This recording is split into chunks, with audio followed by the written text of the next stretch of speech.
오늘은 실수보다 은혜가 크다. 실수보다 은혜가 더 크다. 라는 제목으로 하나님 말씀 전하겠습니다. 모든 사람들은 실수합니다. 굉장히 꼼꼼하고 완벽을 추구하는 사람, 완벽해 보이는 사람도 실수합니다. 여러분, 지난 시간을 가만히 돌아봤을 때 혹시 기억에 남는 실수가 있으십니까? 어떤 분이 친구 아들이 교통사고를 당해서 병문안을 가셨다고 합니다. 그 아이가 이제 식물인간 판정을 받았는데 이제 위로의 말을 건네야 되잖아요. 그런데 식물이라는 단어가 생각이 나지 않는 거예요. 그래서 그분에게 이런 이야기를 했다고 합니다. 아들이 야채 인간이 돼서 어떡하냐고. 그랬더니 함께 갔던 병문안 갔던 사람들이 웃지도 못하고 울지도 못하고 이제 그 옆에서 난처한 상황이 된 거죠. 여러분, 이런 말실수를 우리는 종종 합니다. 어떤 자매는 밤에 이제 카페에서 캐시어 아르바이트를 하는데 카운터 아래에서 이제 정리할 것이 있어서 이 쪼그리 앉아가지고서는 이제 정리를 하고 있는데 손님이 들어오시면서 카운터를 봤더니 사람이 아무도 없는 거예요. 그래서 여기 장사 안 하나? 왜 사람이 없지? 여기요 하고 불렀는데 이 자매가 머리가 길었는데 이렇게 쪼그리고 있던 상태에서 이렇게 올라오다 보니까 이 손님이 너무 놀란 거예요. 그래가지고 가방으로 갖다 이 자매 머리를 확 내려쳤다고 합니다. 그랬더니 자매가 나중에 이런 말을 해요. 아니, 여기가 두더지 게임 하는 곳도 아니고 방망이로 이제 나를 내려치면 어떡하냐. 여러분, 손님이 실수한 거죠. 여러분, 때로는 우리가 타지에서 삶을 살아가다 보니까 영어로 대화하면서 실수할 때가 있습니다. 한 번은 한 목사님께서 선교를 가셨는데 한 자매가 그 팀의 목사님을 소개하면서 my lover라는 단어를 쓴 거예요. 이후로 이 팀원들의 눈초리가 이제 이상한 거죠. 한국에서는 사랑하는 사람을 그냥 러버라고 이야기하는데 미국에서는 이 단어가 불륜의 관계를 가지는 사람을 뜻할 때 또한 섹스 파트너를 뜻할 때를 이야기한다고 합니다. 그러니까 자신의 목사님을 러버라고 소개한 것 자체가 너무나 메이크 센스 하지 않은 거죠. 그래서 이 목사님도 영어가 짧으니까 잘 몰랐는데 후에 거기 있던 이 목사님이 그분을 부르더니 이 러버가 무슨 이야기냐고 이제 묻더라고 하는 것입니다. 그러면서 이 러버라는 단어를 설명해 주셨는데 너무 깜짝 놀랐다는 거예요. 여러분, 사실 우리는 이런 실수들뿐만 아니라 뭐 이름을 잘못 부르기도 하고 삶을 돌아보면 우리의 삶 가운데 실수가 너무나 많습니다. 여러분, 하나님께서 이 실수 가운데 어떤 은혜를 베푸시는가, 그것을 오늘 함께 저희가 살펴보려고 합니다. 창세기 12장의 말씀은 이 기독교 역사에 있어서 굉장히 중요한 말씀입니다. 창세기는 총 몇 장으로 구성이 되어졌죠? 50장으로 구성이 되어졌습니다. 이제 크게 두 부분으로 나눌 수 있는데 앞에 1장부터 11장까지의 말씀은 네 가지의 주제로 구성이 되어져 있습니다. 이 성경의 전체적인 내용을 이렇게 네 가지의 주제로 잡을 수 있는데 첫 번째는 창조, 두 번째는 인간의 타락, 세 번째는 심판, 네 번째는 회복의 언약입니다. 하나님께서 이 회복의 언약을 어떻게 이루어 가시는가, 그것이 창세기의 두 번째 파트인 12장부터 50장까지의 말씀에 기록되어져 있습니다. 여기에 네 사람이 등장하죠. 아브라함과 이삭과 야곱과 요셉입니다. 여러분, 하나님께서 이 회복을 위해서 누구를 선택하셨어요? 아브라함. 하나님께서 아브라함과 그의 자손들을 통해서 이 땅을 회복시키겠다 말씀하신 것입니다. 이 땅의 회복을 위해서 아브라함을 부르셨다. 여러분, 그것이 창세기 12장의 말씀입니다. 하나님께서 아브라함에게 나타나셔서 이런 말씀을 하세요. 너는 복이 될지라, 복의 통로가 될 것이라고 말씀하십니다. 여러분, 이것은요, 복을 전하는 사람이 될 것이라는 의미입니다. 이 약속은 아브라함에게만 주어진 것이 아니죠. 그 믿음의 자손들, 믿음으로 살아갈 후대의 모든 사람들에게 오늘 우리에게 주어진 말씀이 바로 이 말씀입니다. 여러분, 우리 옆 사람 보면서 이렇게 한번 인사해 볼까요? 복 받을 겁니다. 함께 인사하겠습니다. 복 받을 겁니다. 왜, 복 주기 싫으세요? 예, 돈 나가는 것도 아닌데 여러분 인사, 복 받을 겁니다. 이런 의미죠. 나를 통해서 당신이 복 받을 겁니다. 또한 이런 의미도 있습니다. 당신으로 인하여 세상은 하나님의 복을 받을 겁니다. 하나님께서 복의 통로로 만드시겠다 말씀하시며 내 본토와 아비와 친지를 떠나 가나안 땅으로 가라고 말씀하셨거든요. 여러분, 당시에는요 족장 시대입니다. 여기에 내 본토와 아비와 친척은 이 부족을 의미합니다. 부족은 생존을 위한 최소한의 바운더리였어요. 거기에 있어야 안전이 보장되어지는 것입니다. 그런데 하나님께서 이 부족을 떠나서 다른 지역의 터를 잡으라 말씀하세요. 생명을 건 모험이 시작되어지는 것이죠. 저는 이 모습이 미국 초기에 이 미국 땅을 개경하고 정착했던 사람들, 특별히 중남부를 거쳐서 서부를 개척했던 사람들의 모습과 비슷하지 않을까라는 생각을 해보았습니다. 파라마운트사에서 제작한 1883이라는 제목의 서부국 드라마가 있습니다. 이 드라마는 이 케빈 코스트너가 주연을 맡았던 옐로우스톤이라는 드라마의 속편입니다. 옐로우스톤을 보면 이 몬태나에서 큰 목장을 운영하는 존 더튼가의 이야기가 나오거든요.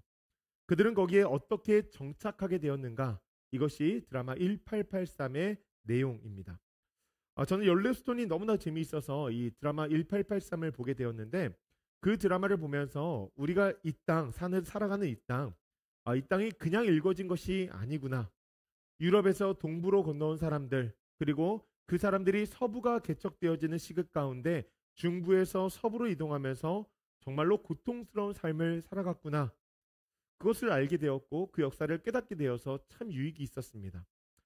사람들이 부푼 꿈을 안고서 이 서부로 이동을 하는데요. 당시에 뭐 자동차가 있는 것도 아니고 기차가 있는 것도 아니고 길이 뚫려 있는 것도 아닌 거예요. 모든 짐을 마차에 싣고서 몇 달씩 말을 타고 가고 걸어서 가는데요. 이 이동하는 동선의 곳곳마다 위험이 도사리고 있는 거죠. 중간중간에 인디언들이 이 백인들과 갈등을 빚고 있었으니까 그 사람들이 땅을 지키고 있고요. 또한 동족들은요, 강도가 되어서 사나운 이리 때처럼 습격을 하기도 하고, 때로는 자연재해가 덮치고 전염병이 덮치고, 정말로 재수가 없으면 먼저 이동했던 앞선 사람들이 잘못했던 것을 뒤에 가는 사람들이 뒤집어 써서 이제 총격이 일어난 사건들까지 일어나는 것입니다. 내 친척과 아비와 본토를 떠나서 가나안으로 가는 아브라함의 모습이 그러지 않았을까요? 위험한 거죠. 그럼에도 불구하고 이 생명을 건 모험을 아브라함이 시작한 이유가 있습니다. 그것은 거부할 수 없는 하나님의 신적 계시가 있었기 때문이에요. 하나님께서 복을 주시겠다 말씀하실 때 그것이 우리 마음 가운데 확신으로 다가온 것이죠. 자식이 하나도 없는데 하늘의 별과 같은 자녀를 주시겠다. 그래서 큰 민족을 이루게 하시겠다는 그 하나님의 비전이 믿어지기 시작했다라고 하는 것입니다. 여러분, 그 믿음을 가지고 가나안으로 향한 거예요. 생각해보면 오늘 우리도 여러분 그렇게 우리가 하나님을 바라보며 살고 있지 않습니까? 세상이 얼마나 악합니까? 뉴스를 틀어보면 좋은 소식이 그리 많지 않습니다. 그런 세상 가운데에서 자녀의 미래를 위해서, 또한 삶의 퀄리티를 위해서 한국이 아닌 타지를 선택한 사람들, 여러분 이 땅 가운데에서 하나님의 비전을 바라보며 우리도 살아가고 있는 것이죠. 여러분, 이제는 가장 한국적인 것이 세계적인 것이 아닙니까? 그러니 우리 자녀들 하나님 앞에 기도할 때 하나님 세계적인 사람으로 인도해 주시길, 또한 우리의 가정 가운데 하나님 평안이 임하기를 간절히 소원하는 거예요. 그렇게 매 순간 이 타지의 삶 가운데에서 하나님의 인도하심과 보호하심과 공급하심을 바라보며 아브라함과 같이 살아가는 것입니다. 여러분, 그렇게 아브라함이 어려운 길을 뚫고 가나안에 도착했을 때 복이 임했다, 이렇게 성경의 이야기가 이어지면 얼마나 좋습니까? 그런데 그 지역에 갔더니 처참한 사건들이 발생합니다. 복이 임해야 될 그 땅에 기근이 가득한 거예요. 이 기근이요, 그냥 작은 기근이 아닙니다. 먹을 것을 구할 수 없는 엄청난 기근이었어요. 하나님께서 약속하신 땅에 갔는데 얼마나 여러분 실망스러웠을까요? 그럼에도 불구하고 그 자리를 지키기 위해서 애를 썼을 것입니다. 여러분, 생각해보면 우리도 삶을 살아가면서 그런 상황들을 마주하게 되죠. 하나님의 인도하심을 따라갔는데 거기서 푸른 초장과 실만한 물가를 만난 것이 아니라 사망의 음침한 골짜기에 들어선 것 같은 거예요. 하나님의 은혜로 학교에 들어갔는데 학교의 공부가 너무 어려워서 한숨의 절망이 절로 나오고, 직장에 들어갔는데 정말 골 때리는 보스가 있어서 매일같이 눈물로 지새울 때도 있고, 비즈니스를 오픈했는데 장사가 잘 안 되는 거예요. 매일같이 파리만 날리니까 렌트비를 내는 날짜가 다가오는 것이 너무나 두려운 거죠. 여러분, 결혼도 마찬가지 아닙니까? 그래도 이 세상에서 가장 나와 대화가 잘 맞는, 잘 통하는, 성향이 그래도 잘 맞는다고 생각한 한 사람, 그 사람과 사랑의 감정을 가지고 결혼했는데 살아보니까 어찌 그리 안 맞는지, 이 사람이 나를 사랑하는 것인지 매일같이 마음이 의심이 되는 거죠. 여러분, 또 자녀는 어떻습니까? 자녀의 미래를 위해서 때로는 기쁨으로 희생을 감당하는데 자녀가 마음처럼 따라주지 않습니다. 기도도 열심히 했고 하나님 앞에 다짐도 했고 결단도 했고 그렇게 이 길을 걸어가는데 복은 안 오는 것 같고 사망이 엄습하는 것 같은 나날이 계속 되어지는 것이죠. 여러분, 그런 상황 가운데에서 우리는 어떤 삶을 살아가야 할까요? 여러분, 그래도 우리가 크리스천들인데 그렇게 쉽게 믿음을 포기할 수는 없잖아요. 그러니 시편 23편의 말씀을 기억하며 사망의 음침한 골짜기에 들어서더라도 하나님께서 주의 지팡이와 막대기로 인도하여 주신다고 약속하셨으니 그것을 위해서 간절히 기도하며 하루하루를 살아가는 거예요. 저도 여러분들도 매일같이 그렇게 삶을 살아갈 것입니다. 그렇게 기도하면 하나님께서 응답해 주시죠. 할렐루야. 그런데 때로는요, 하나님의 응답이 더딜 때가 있습니다. 좀 속히 응답해 주시면 참 좋을 텐데 응답이 안 와요. 또한 간절하다 보니까 주님께서 시간을 지체하시는 것 같이 느껴질 때가 얼마나 많은지 모릅니다.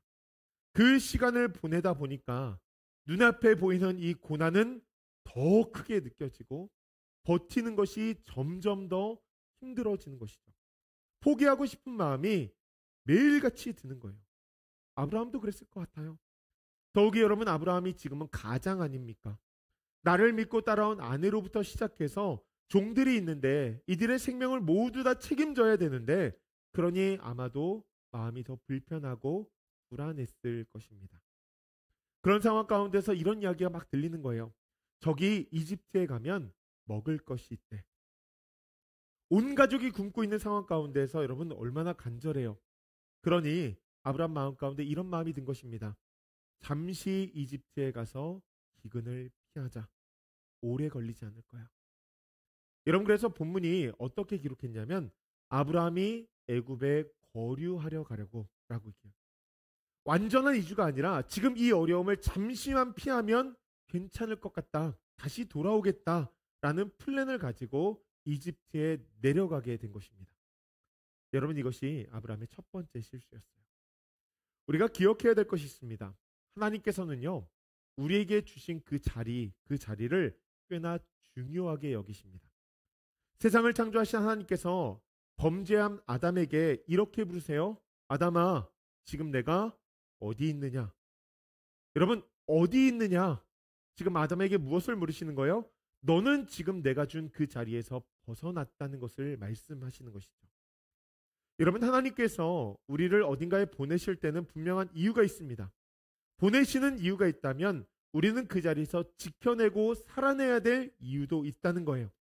여러분, 그것을 우리는 사명이라고 부르죠. 아브라함이 지켜야 될 사명은요, 그 자리를 지키는 거였어요.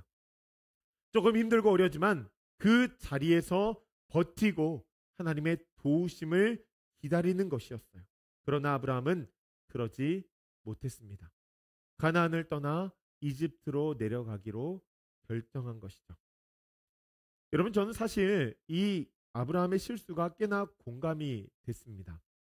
최근 사업을 하시는 분들이 힘들다는 이야기를 많이 하십니다. 경제 뉴스를 보면 경기 침체가 오느냐 마느냐 이런 뉴스들로 가득하고요. 무엇보다 은행의 대출 이자가 너무 높습니다. 지속적으로 사업을 좀 추진하면서 새로운 바람이 불어야지 활력이 생기는데 그러지 못하는 거죠. 뭐 큰 회사들이야 회사 안에 여러 부서가 있고 경기 침체에 대비하기 위해서 풍성한 유동성 현금을 쌓아 놓았으니까 아마도 그리 큰 문제가 되어지지 않을 것입니다. 그런데 자영업자는요, 고통스러운 거죠.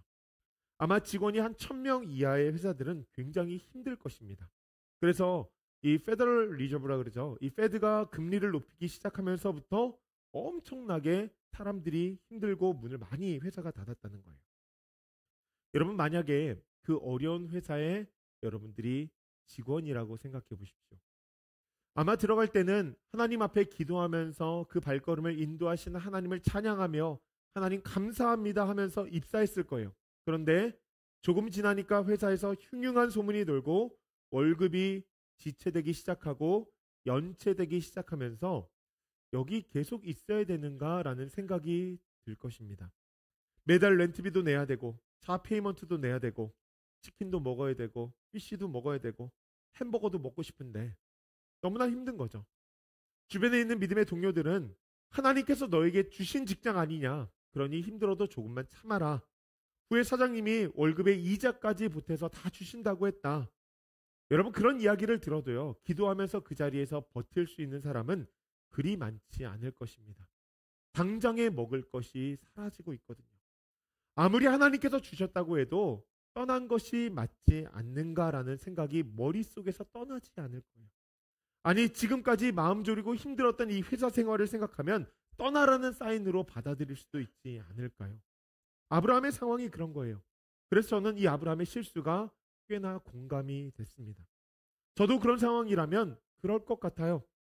그냥 홀로면 어떻게든지 한번 버텨볼 것 같은데 가족의 생계를 책임져야 되는 가장이니 풀릴 것 같은 기미가 보이지 않고 당장에 저기 가면 먹을 것이 있는 것 같은데 그리로 하나님께서 인도하시는 것은 아닌가. 이 분별력이 점점 더 떨어지기 시작하는 것이죠.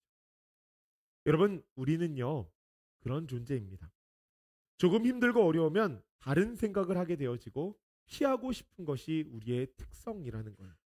하나님께서는 그 자리를 지켜라 말씀하시는데 사람은 힘드니까 그 자리를 벗어나고 싶어하고 실제로 그런 실수를 한다는 것이죠. 그렇게 아브라함이 이집트로 내려갑니다. 여러분 여기서 두 번째 실수가 일어납니다. 우리가 기억해야 될 것이 있어요. 실수는 실수를 부른다고 하는 것입니다. 우리가 실수로 잘못된 선택을 한 번 하면요.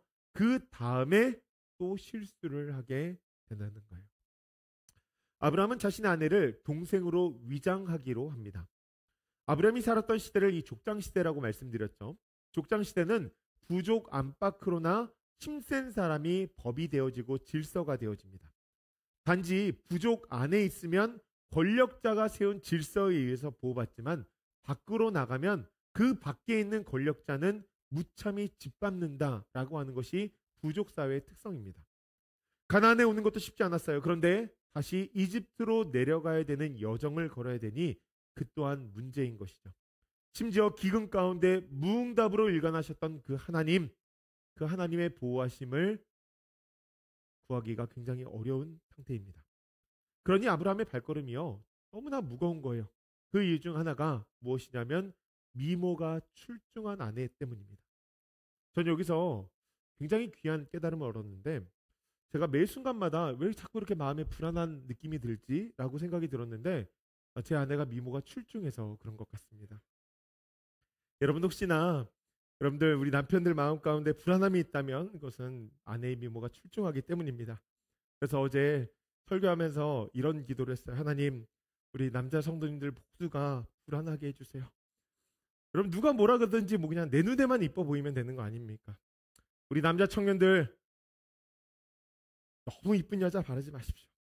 불안한 인생을 택하는 겁니다. 적당히 예쁜 자매 만나 결혼하기를 소원합니다. 여러분 그러니 이 아브라함이요 고심고심하다가 하나의 잔꾀를 냅니다. 만약 당신이 내 아내인 것이 밝혀지면 내가 당신도 잃고 목숨도 잃을 것이니 당신 내 동생으로 위장하자는 거예요. 거짓말하라는 거예요. 그래야 내가 살 수 있다는 것입니다. 당신을 빼앗기는 것만으로도 너무나 힘든데 만약에 내가 고초를 당하고 당신의 그 집의 종이 되고 생명을 잃게 되면 당신의 마음도 너무 아플 거라는 거예요.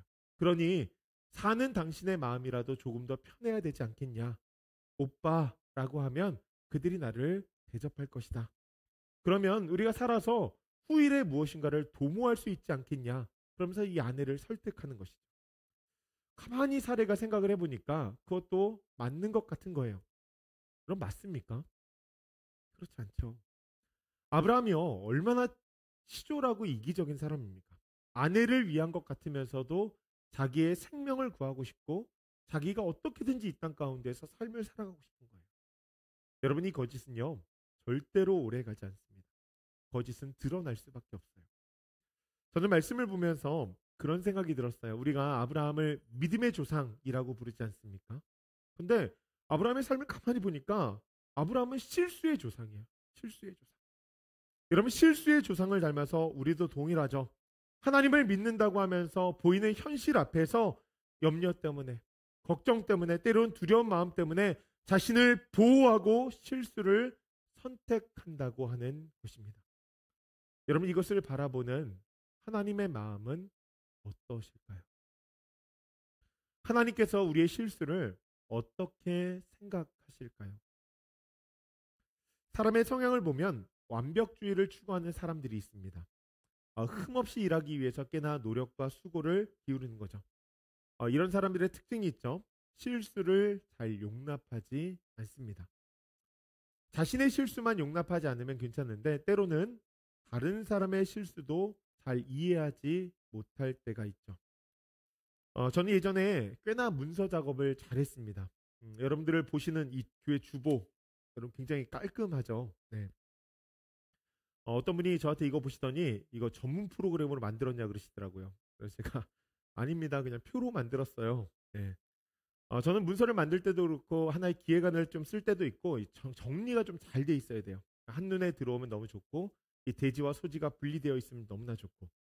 그래서 옛날에는요, 이 주보를 하나 만드는데 막 이틀 동안 계속 들여다본 적도 있습니다. 그러다가 이 문서 작업을 후임 전도사님에게 넘겨줬는데 참 신기하죠. 그분이 하는 모든 것이 그렇게 마음에 안 드는 거예요. 줄 하나가 그어져도 여기서 좀 더 그어져야지 이게 평행선으로 좀 간격이 맞는 것 같고 중심이 되어지는 것 같고 깔끔하지가 않은 거예요. 그러니 실수가 계속 보이고 용납이 잘 안 되는 것이죠. 아마 이런 분들이 있으실 거예요. 여러분, 특별히 이 운동선수들 가운데 스타 플레이어로 활동하시다가 후에 지도자로 가르치시는 분들, 이런 분들은 자신이 엄청 열심히 연습해서 완벽을 추구했던 사람들이기 때문에 본인의 실수를 잘 용납하지 않습니다. 그리고 때로는 다른 사람이 실수하는 것도 잘 용납하지 못할 때가 많아요. 저도 그런 성향 중에 한 사람인 거죠. 그러니 스스로가 자신을 너무 피곤하게 만드는 거예요. 그렇게 하루하루 지내면서 머리가 한 올 한 올 빠져갈 때 하나님께서 제 삶 가운데 임하셨어요. 이게 옳지 않구나. 왜냐하면 여러분, 우리는 완벽하지 않습니다. 하지만 완벽을 추구합니다. 우리의 존재가 완전했으면 좋겠어요. 그렇게 완전을 추구하는 존재인데 그 사람이 실수하면서 다른 사람의 실수를 용납하지 못하는 거죠. 그런데 하나님은요, 완벽하신 분이세요. 완전하신 분이세요. 그런데 그 하나님께서 불완전한 우리를 너무나 잘 용납해 주신다는 것입니다. 우리가 삶을 살아가면서 실수에 실수를 거듭하며 살아갈 때에도 우리 곁에서 묵묵하게 함께 해주시고 그 실수를 통하여서 우리를 성장시켜 주시고 성숙하게 만드신다라고 하는 것입니다. 그 하나님께서 아브라함에게 하시는 일을 가만히 보십시오. 아브라함이 예상했던 대로 그는 이집트에 가서 아내를 빼앗깁니다. 문제는 그 대상이 이집트의 왕 바로라는 거예요. 왕에게 아내를 빼앗기리라고 생각지 못했을 거예요. 이제는 후일을 도모할 수 없는 상황을 마주하게 된 것입니다. 바로는 아내를 내어준 아브라함을 후대했고 그에게 엄청난 부를 선물했습니다. 여러분, 이것을 아브라함의 입장에서 가만히 보세요. 아브라함은 아내를 팔아서 엄청난 부자가 된 것입니다. 아브라함이 좋았을까요? 생명이 보존되고 부도 많이 얻게 되었으니 살았다. 그래, 사례보다 이쁜 여자 어디 있을 거야. 그 여자 하나님 주십시오. 하나님 땡큐. 여러분, 그러면서 살았을까요? 그렇지 않았어요. 돈도 얻었지만 시간이 가면 갈수록 마음이 더 아픈 거죠. 차라리 기근이 가득한 땅 가운데에서 그냥 내 아내와 함께 지내는 것이 조금 더 낫지 않았을까라는 후회가 드는 거예요. 죽어도 그냥 거기서 함께 죽는 게 낫겠다라는 그 마음의 후회가 엄습하기 시작하니 엄청난 부를 얻었어도 아내를 빼앗긴 이 절망의 늪에서 헤어나올 수가 없는 것입니다.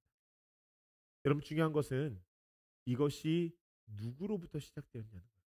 무엇으로부터 시작되었습니까? 아브라함의 실수예요. 하나님께서 분명히 그 땅에 있어라. 그 땅을 하나님께서 주시겠다 말씀하셨는데 그 땅에서 창대하게 하리라 말씀하셨는데 그 기근, 그 어려움을 잠시 참지 못하고 그 땅을 벗어나 이집트라는 사망의 도성으로 향하여서 거짓말을 남발하며 살았으니 여러분 그것이 아브라함에게 고통을 주게 된 것입니다. 제가 하나님이면 전 그랬을 것 같아요. 너희 자식 쌤통이다. 내 말 안 듣니? 잘 있다. 그래 한번 당해봐라. 그랬을 텐데 하나님이 여러분 그러지 않으세요. 아브라함의 실수를 넉넉히 보십니다. 그리고 어떻게 하세요?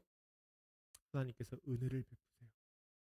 사례를 데려왔던 바로의 집에 재앙을 내려서 아브라함이 하나님의 사람이라는 것을 알려주고 아내를 다시 아브라함에게 보내줍니다. 아브라함에게 주었던 부도 빼앗지 않고 다시 부와 아내와 함께 가나안으로 보내는 것이죠. 말도 하지 않으셨어요. 하나님께서 그냥 전적인 은혜를 베푸셨다는 것입니다. 여러분 전 우리가 이것을 기억하기를 소원합니다. 우리의 삶은요 실수투성이에요. 실수로 인하여서 위축될 때도 있고 죄책감이 들 때도 있고 마음이 불편하고 평안이 깨질 때도 너무나 많습니다. 때로는 그 실수가 결정적이어서 우리의 삶을 막 송두리째 흔들어 버리기도 합니다. 인생이 끝난 것 같은 절망 앞에 설 때도 있다는 것이죠. 미래가 보이지 않아요. 그런 실수를 하나님께서는요 넉넉히 용납하신다는 거예요. 실수했다고 다그치고 실수했다고 벌주고 실수했다고 버리고 그러지 않으시고 전적인 은혜를 부어주시면서 이전보다 훨씬 더 나은 삶으로 실수를 넉넉히 많이 할 수 있는 인생으로서 그의 삶을 인도하신다고 하는 것입니다. 무엇일까요? 우리의 실수가 하나님의 역사를 막을 수 없다는 거예요. 하나님의 백성들에게 주어질 그 복을 우리의 실수로 인하여서 하나님께서는 빼앗지 않으신다라고 하는 것입니다. 여러분 우리는 이런 사건들을 종종 성경에서 보지 않습니까? 아브라함의 손자인 이 야곱이요.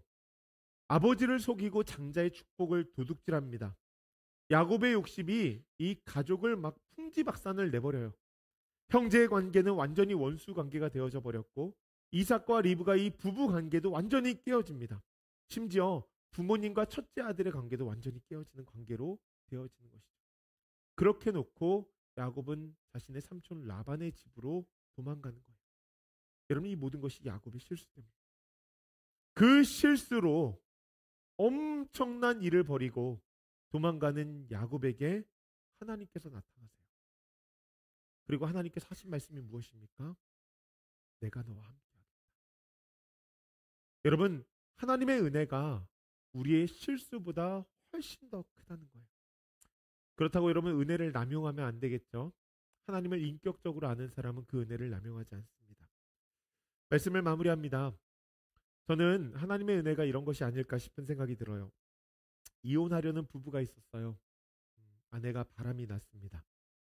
부부는 갈라서기로 했고 문제는 아이죠. 새로 데려가겠다고 1년 동안 7억의 아이를 놓고서 양육권 다툼을 벌였습니다. 이런 상황에서는 이제 가정조사관이 여러 조사를 거쳐서 엄마와 아빠 중 한 사람에게 이 양육권을 부여하는데 그 중에 심도 있게 다뤄지는 부분 중에 하나가 아이의 의사입니다. 내가 누구랑 살고 싶다. 그 의사를 밝히는 것이 굉장히 중요하다는 거예요. 이 아이가 아빠랑 너무나 친한 거예요. 아빠가 최선을 다해서 정성을 쏟았고 또 아빠에게는 이 아들이 전부인 거죠. 아이도 아빠의 사랑을 잘 먹고 자라서 아빠랑 살겠다고 조사관에게 이야기를 했습니다. 그렇게 재판이 마무리될 때쯤에 아빠에게 굉장히 충격적인 소식이 전해집니다. 18년을 키운 아들이 자신의 친자가 아니라는 거예요. 아내가 젊은 날에 실수로 다른 사람의 아이를 가졌고 그 사실을 18년간 숨기고 아이를 키워온 것입니다. 아버지에게는 그것이 너무나 충격적인 거예요. 아이가 친부가 아니니 더 이상 이제 법원에서 양육권을 다툴 여지가 없어진 거죠. 이런 상황이 되면 지난 1년간 별거했던 시간 가운데 아이에게 양육비를 준 것부터 시작해서 이제 호적이 정리돼야 되고 정신적인 피해 보상까지 여러 가지 소송을 진행할 수 있다고 합니다. 후에 이제 아이에 대한 이 유산의 문제도 있기 때문에 이 법적으로 아버지와 아들의 관계를 확실하게 정리해 주는 것이 좋다는 거예요. 근데 아버지가요, 이 모든 사실을 알고서 모든 것을 포기합니다. 아무것도 하지 않겠다는 거예요. 그리고 이혼의 날에 남편이 아내에게 딱 하나를 부탁합니다. 우리가 이혼하는 사유, 그리고 아이가 아빠가 다른 사람이라는 것을 밝히지 말아달라는 거예요. 자신이 생물학적인 아빠가 아니어도 아이가 자신의 아들이고 아이에게 상처를 주고 싶지 않다는 것이죠. 이제는 홀로 엄마가 키우며 살아가야 되는데 아이가 엄마가 부정한 사람이라는 것을 생각하는 것도 양육에 좋지 않다는 것입니다. 전적으로 아이를 위한 선택이죠. 저는 이 이야기를 아내의 관점에서 한번 생각해 봤습니다. 아내는 젊은 날에도 또한 나이가 들어서도 큰 실수를 했습니다. 비난받아 마땅하죠. 아내가 남편에게 이 사실을 숨겨달라고 부탁하는 것이 도리에 맞는 것 같아요. 그런데 반대로 남편이 아내에게 부탁하는 거예요. 회복의 삶을 살아가는 것입니다. 실수한 그녀에게 한없는 은혜가 부어지는 것이죠. 여러분, 하나님의 은혜가 이와 같지 않을까요? 하나님께서 실수투성이인 우리에게 은혜를 부어주시는 이유가 무엇입니까? 그것은 딱 하나입니다. 회복의 삶을 살아가며 하나님의 나라를 세워가라는 거예요.